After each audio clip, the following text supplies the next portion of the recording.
Hi, first grade. For the butterfly life cycle activity, you have two choices. You could choose to build the life cycle or you could choose to draw the life cycle. For building the life cycle, I wanted to show you one that I made before adding pasta.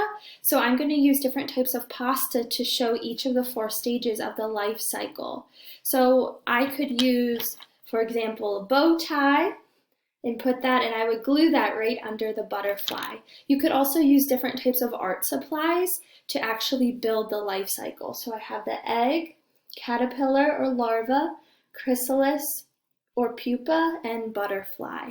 All right. The other choice instead of building is you might like to draw the butterfly life cycle. So you could do that outside with sidewalk chalk or on a piece of paper. I'll show you one that I made.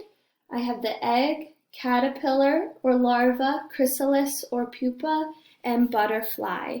On the slide, you can click to see examples of both, and there's also a word bank that you can use to help you label each of the stages. Thanks for learning with us. Bye.